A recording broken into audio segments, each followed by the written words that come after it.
This is the ultimate snowboarding weekend trip from Tokyo by van, featuring some great food, easy gear rentals, and some seriously good times on the slopes. Let's get into it.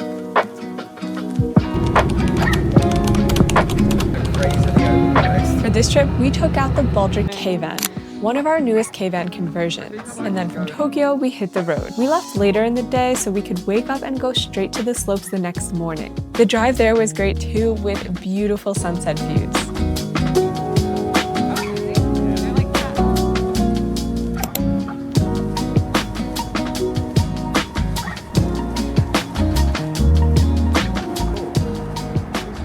If you've never road tripped in Japan before, the service areas are on another level. They're packed with local snacks, souvenirs, and an amazing drink section. I grabbed some green tea and a yogurt drink from Gunma Prefecture. And here's something you might not expect.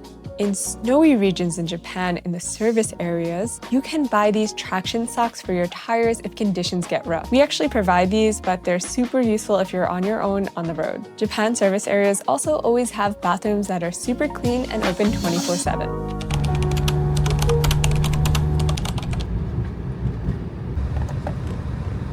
We arrived in Nagano pretty late, so most places were closed, but we got really lucky. We found this small taco stand serving some of the best tacos we've had in Japan. They even had vegan options and a resident taco dog. Definitely worth a stop if you're in the area.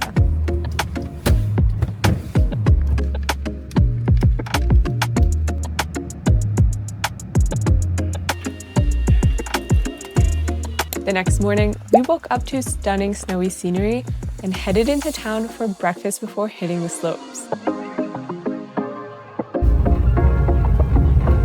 So nice.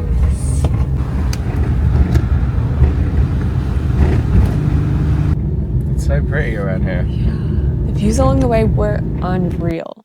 The night before, I actually stayed in a traditional Japanese hotel while Roman held it down and slept in the van. Okay, so you survived the night in negative 10 degrees. How was it? It was between -5 and -10 through the night, which is very cold, so I was pretty concerned about that. The tips that I used to stay warm, which worked, was number one, entirely heating the cockpit, which in these vans is relatively small, but any vehicle, you can just use like the front heating system, and the entire cockpit was like boiling hot, warm, just through the air heater. I started covering all the windows because we have sunshade blockers for every window, but they also double as a layer of insulation, which is really important. And next was the bed setup itself. So we have a mattress, which gives you an extra layer of insulation, which is comfortable to sleep on. We used a power station, which started at 100%, and then I plugged in an electric blanket.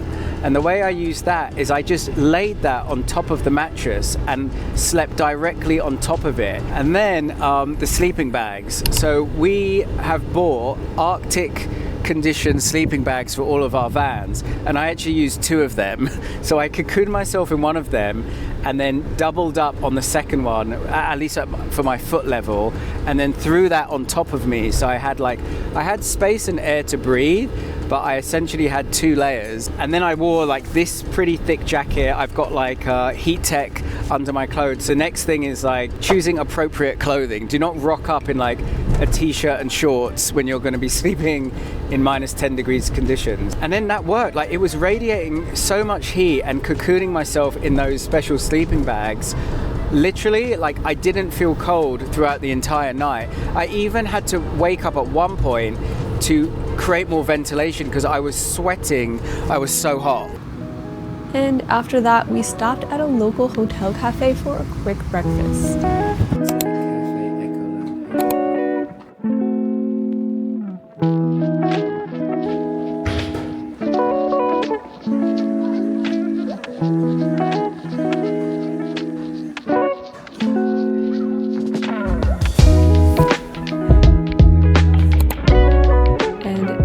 It was time to grab our rental gear.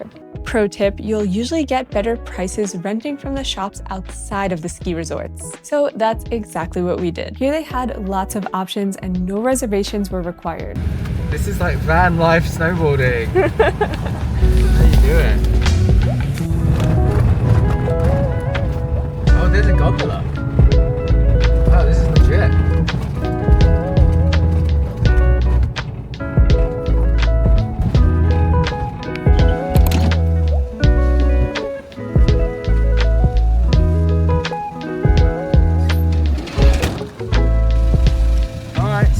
go.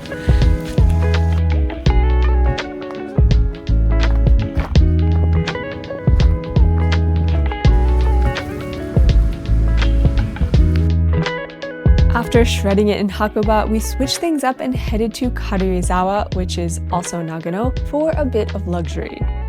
We stayed at our friend's A-frame Airbnb, and it's one of the most beautiful luxury nature retreats we've ever visited. Roman stayed back at his friend's house while I took full advantage of the A-frame for the night.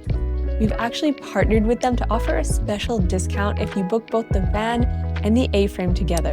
Send us a message over on Instagram if you're interested. The A-frame was fully equipped with everything I needed for a relaxing stay. It had a beautiful kitchen with tons of bowls and cups and their own locally branded coffee, which was so good. Every detail in this place felt intentional and high quality. Here's a quick tour of the rest of the place.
And just like that, it was time to head back to Tokyo.